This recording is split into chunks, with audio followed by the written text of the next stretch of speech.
ومن سيئات أعمالنا من يهده الله فلا مضل له ومن يضلل فلا هادي له وأشهد أن لا إله إلا الله وحده لا شريك له وأشهد أن محمدًا عبده ورسوله صلى الله عليه وسلم. أما بعد فإن خير الحديث كتاب الله وخير الهدي هدي محمد صلى الله عليه وسلم وشر الأمور محدثاتها وكل محدثة بدعة وكل بدعة ضلالة وكل ضلالة في النار. اللهم صل على محمد وعلى آل محمد كما صليت على إبراهيم وعلى آل إبراهيم إنك حميد مجيد.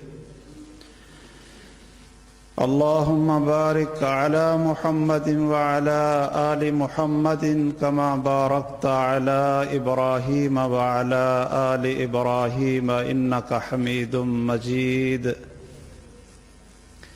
أما بعد فأعوذ بالله السميع العليم من الشيطان الرجيم. وما أرسلنا من قبلك من رسول إلا نوحي إليه أنه لا إله إلا أنا فاعبدون. وقال صلى الله تعالى عليه وسلم: لا إيمان لمن لا أمانة له ولا دین لمن لا عہد لہ.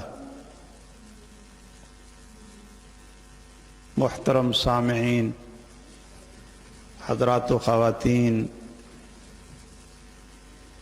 انسان دنیا میں اور خصوصاً اس معاشرے میں بہت سے ایسے کام ہیں جن کو انسانیت کی فلاح اور کامیابی اور بہبود کے لیے سر انجام دیتا ہے، اور یقیناً یہ بڑے بڑے عظیم اور باعث اجر کام ہیں. آپ دیکھیں، بھوکے کو کھانا کھلانا بہت بڑا عمل ہے، اور پیاسے کو پانی پلانا، خواہ وہ جانور کیوں نہ ہو، چھوٹی سی چڑیا کیوں نہ ہو، بلکہ وہ کتا کیوں نہ ہو، بہت بڑا عمل ہے. صحیح بخاری کی وہ حدیث آپ حضرات نے بارہا علماء سے سنی ہوگی کہ ایک گناہگار اور بدکار خاتون نے ہانپتے ہوئے، شدت پیاس سے بلبلاتے ہوئے کتے کو پانی پلایا، اپنا جوتا اتار کر دوپٹے سے باندھا اور کنویں سے پانی نکال کر اس کو پلایا. فشکر اللہ لہا، اللہ ذوالجلال نے اس کے اس عمل کی اتنی قدر کی، اس لیے کہ وہ بہت قدردان ہے کہ اللہ ذوالجلال نے اس کو معاف کر دیا. میرے بھائیوں، کوئی بیمار چارپائی پر تڑپ رہا ہو، آپ اس کا علاج کروا دیتے ہیں، اٹھا کر ہسپتال پہنچا دیتے ہیں، اور بظاہر ایک موت کے قریب پہنچی ہوئی جان کو اللہ ذوالجلال آپ کی وجہ سے زندگی عطا فرما دیتے ہیں. بہت بڑا عمل ہے. من احیاها فکأنما احیا الناس جمیعا.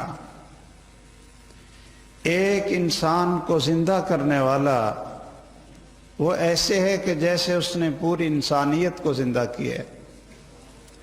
لوگ ہسپتال بناتے ہیں، یہ بہت بڑا عمل ہے کہ اگر لوگوں کا علاج کیا جائے اور دکھی، درماندہ اور پریشان لوگوں کے دل کو سکون پہنچایا جائے، بہت بڑا عمل ہے۔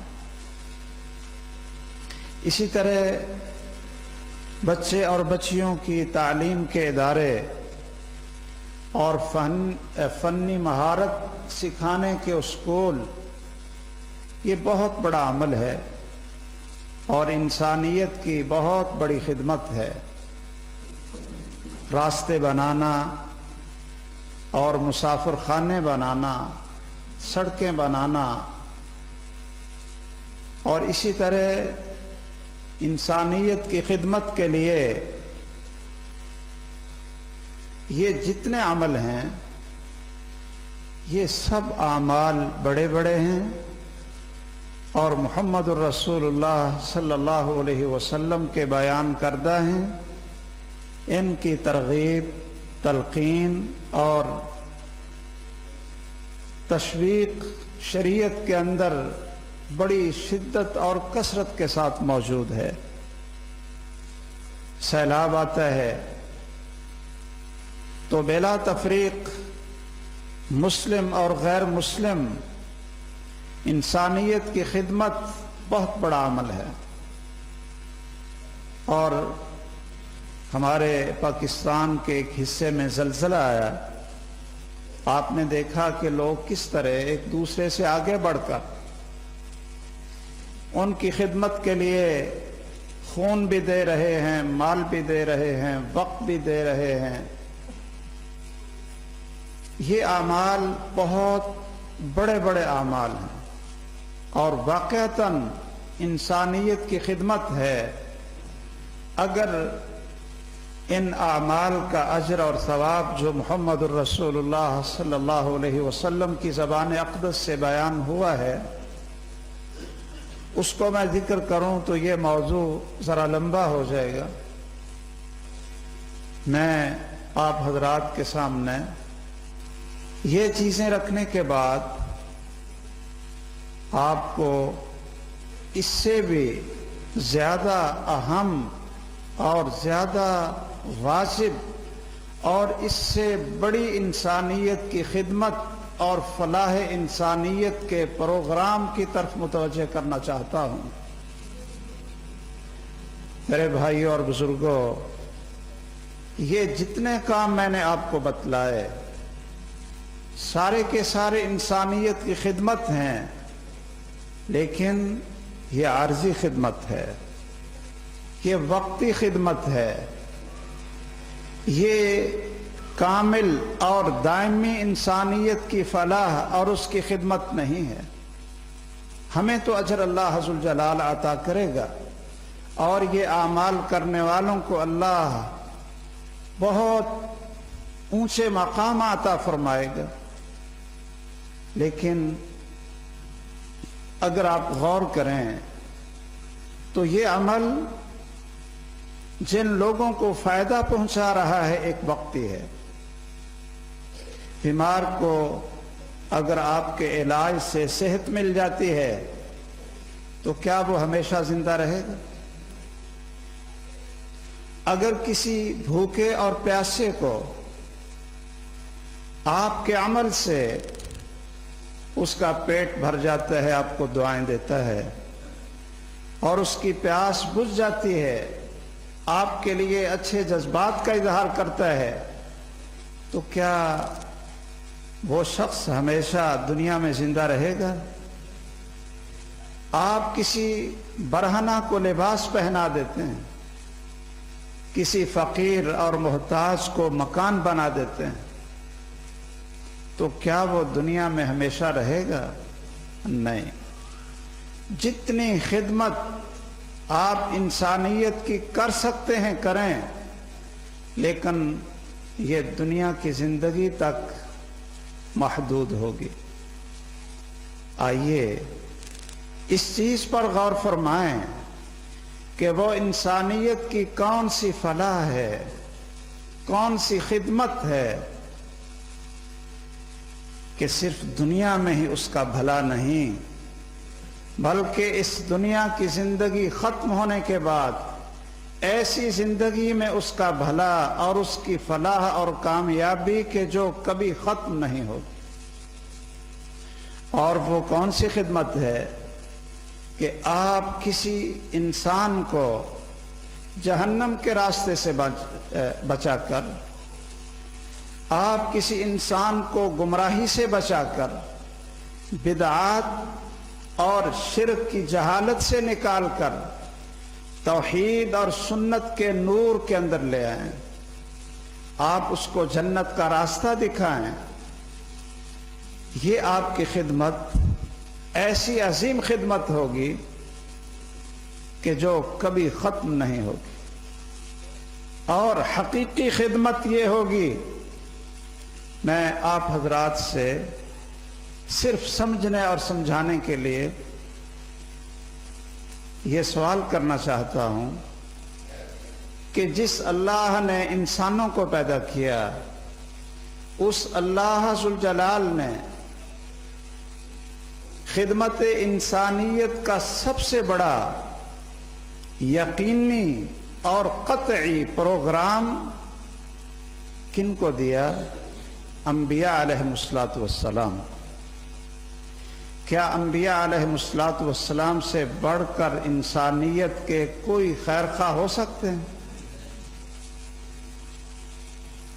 لوگوں کے سب سے بڑے خیرخواہ، بلکہ انسانوں کے ساتھ سب سے زیادہ محبت کرنے والے اللہ ذوالجلال ہیں۔ اللہ تعالیٰ نے اس انسان کو اپنے دونوں ہاتھوں سے بنایا۔ وَنَفَخْتُ فِيهِ مِن رُوحِي، اور اللہ ذوالجلال نے اپنی روح انسان کے اندر پھونکی، اور پھر وَسَخَّرَ لَكُم مَّا فِي السَّمَاوَاتِ وَمَا فِي الْأَرْضِ، زمین و آسمان کے اندر جو کچھ ہے اللہ ذوالجلال نے اس انسان کی خدمت کے لیے اور اس کے فائدے کے لیے اللہ نے مسخر فرما دیا۔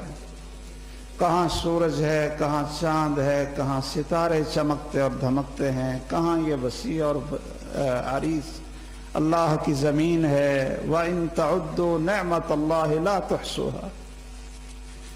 اور پھر اللہ نے ان انسانوں کے لیے آسمانوں سے ان کی فلاح کا پروگرام دیا، اور کن کے ذریعے دیا؟ انبیاء علیہم السلام کے ذریعے، جو اپنے معاشرے میں، اپنی قوم میں، اپنی مخلوق میں سب سے پسندیدہ اللہ ذوالجلال کے بندے ہوتے تھے، اور اعلانیہ کہتے تھے وَأَنَا لَكُمْ نَاصِحٌ أَمِينٌ وَأَنصَحُ لَكُمْ وَأَعْلَمُ مِنَ اللَّهِ مَا لَا تَعْلَمُونَ۔ تمام پیغمبروں کا یہی دعویٰ تھا کہ میں تمہارا خیر خواہ ہوں، اور میں وہ جانتا ہوں، اللہ نے مجھے وہ علم عطا کیا ہے جو تم نہیں جانتے ہو۔ اور محمد الرسول اللہ صلی اللہ علیہ وسلم نے کیا فرمایا؟ مَا لِي أَرَاكُمْ تَقْتَحِمُونَ النَّارَ وَأَنَا آخُذُ بِحُجَزِكُمْ۔ لوگوں تمہیں کیا ہو گیا؟ تم چھلانگیں لگا کر جہنم کی آگ میں کود رہے ہو، اور میں تمہیں پیچھے سے پکڑ کر جہنم سے، آگ سے نکالنے کی کوشش کر رہا۔ محمد الرسول اللہ صلی اللہ علیہ وسلم نے اپنی امت سے اتنی خیر خواہی کی، آپ فرماتے ہیں اِنَّ لِكُلِّ نَبِيٍّ دَعْوَةً مُسْتَجَابَةً۔ اللہ نے ہر پیغمبر کو ایک ایسی دعا کا اختیار دیا کہ جس کو اللہ رد نہیں کریں گے، اور ہر پیغمبر نے اپنی وہ دعا اللہ سے کر لی اور وہ قبول ہوئی۔ آپ فرماتے ہیں کہ میں نے اپنی اس دعا کا حق قیامت کے دن کے لیے رکھا ہوا ہے۔ اختبأتها لأمتی یوم القیامہ، اپنی امت کے لیے میں نے وہ حق رکھا ہوا ہے، اور قیامت کے دن اس کو استعمال کروں گا۔ وہ کیا؟ آپ نے فرمایا فَهِيَ نَائِلَةٌ إِنشَاءَ اللَّهِ، میں اللہ سے دعا کروں گا، اللہ سے سفارش کروں گا، اور یہ میری دعا ہر اس شخص کو پہنچے گی من مات لا یشرک باللہ شیئا، کہ جو اس حالت میں مرا کہ اللہ کے ساتھ کسی کو شریک نہ بناتا ہو، وہ میری اس دعا اور سفارش سے ضرور اللہ کی جنت میں داخل ہو جائے۔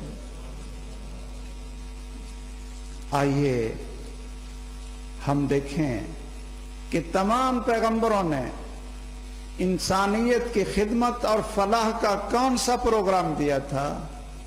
یہ ساری چیزیں تمام پیغمبروں کی تعلیمات کے اندر موجود ہیں، جن کا اجمالاً میں نے اشارتاً آپ کے سامنے ذکر کیا ہے، لیکن ان کی بنیادی دعوت اور سب سے پہلی دعوت اور ان کی دعوت کی اساس اور سب سے بڑی بنیاد وہ کیا ہوتی تھی؟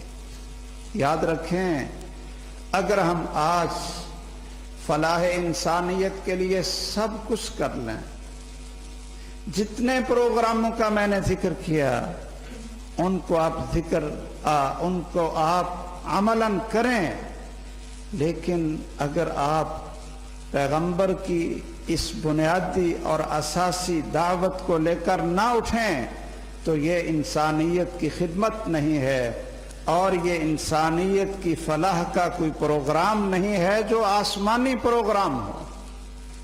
اس کے لیے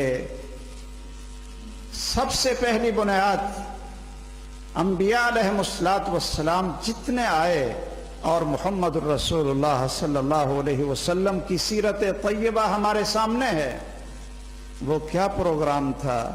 وَمَا أَرْسَلْنَا مِن قَبْلِكَ مِن رَسُولٍ إِلَّا نُوحِي إِلَيْهِ أَنَّهُ لَا إِلَهَ إِلَّا أَنَا۔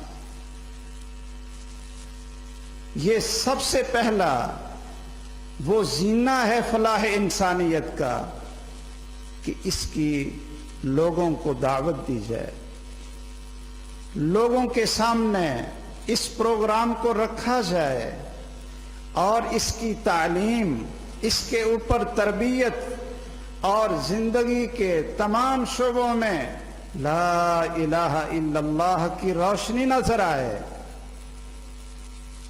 میں آپ سے ایک چیز عرض کرنا چاہتا ہوں تاکہ ہمیں اس چیز کا احساس ہو۔ محمد الرسول اللہ صلی اللہ علیہ وسلم کے دور میں کیا معاشرے کے اندر چوری نہیں تھی؟ ڈاکہ نہیں تھا؟ کیا قتل و غارت نہیں تھی؟ کیا لوگ انسانوں کا خون اور مال چوس نہیں رہے تھے؟ سود عام نہیں تھا؟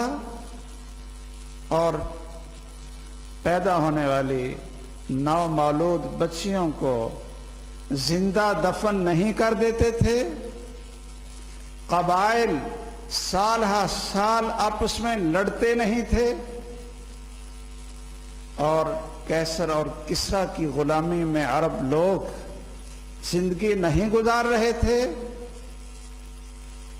یہ سب چیزیں موجود تھیں۔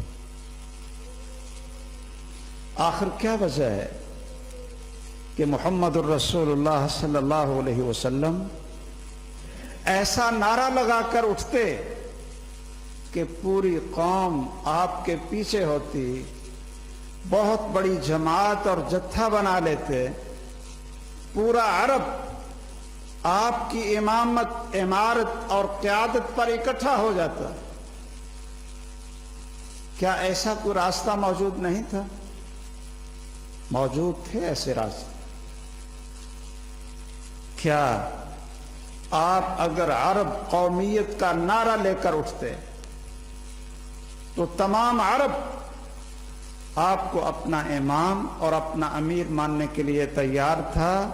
توحید اور اسلام کا پروگرام بعد میں کر لیتے کہ جب لوگ مجھے امیر تسلیم کر لیں گے، میری امامت اور قیادت میں بہت سارے لوگ آ جائیں گے، تو بعد میں ان کو لا الہ الا اللہ کی تلقین کر لوں گا۔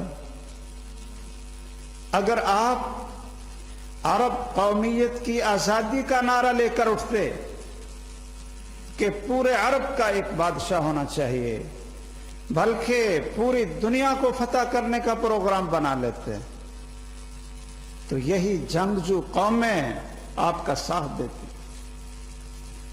اگر آپ اپنے پروگرام کی بنیاد یہ رکھتے کہ میں نے قبائل کے اندر صلح، امن اور سلامتی کا ایجنڈا لے کر میدان میں نکلنا ہے، تو کیا کوئی مخالفت کرتا ہے؟ محمد الرسول اللہ صلی اللہ علیہ وسلم الصادق الامین کے نام سے تو پہلے ہی مشہور تھے، اور یہ پیشکش تو آپ کو کی بھی گئی تھی کہ آپ پورے عرب کے سید اور ہمارے قریش کے سردار بننا چاہتے ہیں تو ہم آنکھیں بچھاتے ہیں، دنیا کی دولت چاہتے ہیں تو ہم خزانے اکٹھے کر دیتے ہیں، کسی خاتون سے شادی کرنے کا ارادہ ہے، یہ آپ کا کوئی پروگرام ہے تو ہم حاضر ہیں۔ لیکن محمد الرسول اللہ صلی اللہ علیہ وسلم نے ایسا کوئی پروگرام نہیں دیا بھائیوں، کیوں؟ اور آپ نے وہ پروگرام دیا کہ نہ آپ کا چچا، نہ برادری، نہ خاندان، نہ عرب، نہ غیر عرب آپ کو اپنا امام اور قائد ماننے کے لیے تیار ہی نہ ہو۔ آپ نے کیا کہا لوگوں کو؟ لوگوں پڑھو لا الہ الا اللہ تفلحو۔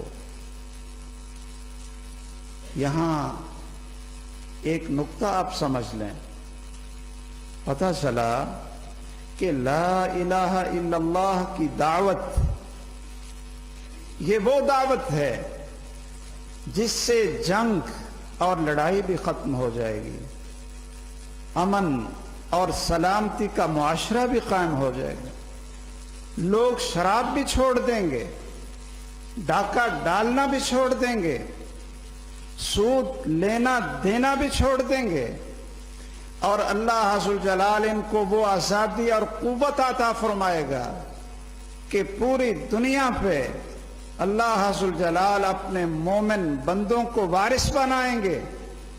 اس لیے محمد الرسول اللہ صلی اللہ علیہ وسلم نے اور تمام انبیاء نے اپنی دعوت کا آغاز لا الہ الا اللہ اور محمد الرسول اللہ اس سے کیا ہے۔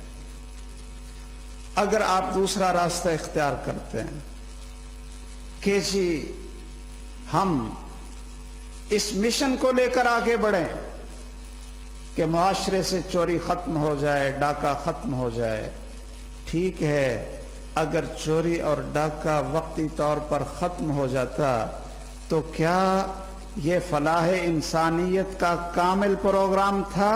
نہیں، لوگ شرک پر مرتے، اور اللہ ذو الجلال کا یہ فیصلہ ہے انہو من یشرک باللہ فقد حرم اللہ علیہ الجنت ومأواہ النار۔ دنیا کی زندگی تو ختم ہو ہی جاتی ہے، جیسے تیسے بھی ہو، وقت بڑی تیزی سے گزر رہا ہے، سوال یہ ہے مرنے کے بعد کیا ہوگا؟ فریق فی الجنت و فریق فی السعیر۔ کس گروہ میں مرنے والا شامل ہو کر جا رہا ہے جس کے لیے جنت کے 8 دروازے کھلے ہیں، یدخل من ایہا شاء، یا ایسے گروہ میں شامل ہو کر مر رہا ہے جس کے لیے جہنم کے 7 دروازے کھلے ہیں اور ہر دروازے پہ دروغہ اس کو جہنم میں دھکیل رہا ہے۔ اصل انسانیت کی خدمت تو یہ ہے کہ انسانیت کو اللہ کی توحید کا راستہ دکھایا جائے، ایمان باللہ کا مشن زندہ کیا جائے، اور محمد الرسول اللہ صلی اللہ علیہ وسلم کی سنت کا نور لوگوں کے اندر بھرا جائے۔ اس سے دنیا کے بھی تمام یہ پراگندہ حالات وہ بھی درست ہو جاتے ہیں، اور آخرت کی ہمیشہ ہمیشہ کی زندگی بھی بن جاتی ہے۔ میرے بھائیوں، مان لیتے ہیں کہ دنیا کے اندر انسان کو آسائش نہیں ملتی، لیکن اگر اس کی موت توحید اور ایمان پر ہو تو پھر یہ دنیا کی تنگیاں تو صرف جنت کا ایک منظر دیکھنے سے بھول جائیں گے۔ سیدنا حمزہ رضی اللہ تعالی عنہ شہید ہو گئے اور کفن کے لیے پوری چادر نہیں تھی۔ غزوہ احد میں سیدنا مصعب بن عمیر رضی اللہ تعالیٰ عنہ شہید ہو گئے اور ان کے کفن کے جسم کو ڈھانپنے کے لیے بھی پوری چادر نہیں تھی۔ کیا وہ دنیا سے ناکام گئے ہیں؟ کیوں بھائی؟ نہیں۔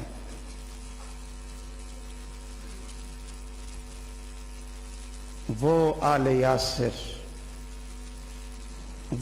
یاسر جن کو محمد الرسول اللہ صلی اللہ علیہ وسلم دیکھ کر آپ کی آنکھوں سے آنسو جاری ہوتے تھے، اور آپ کیا کہتے تھے؟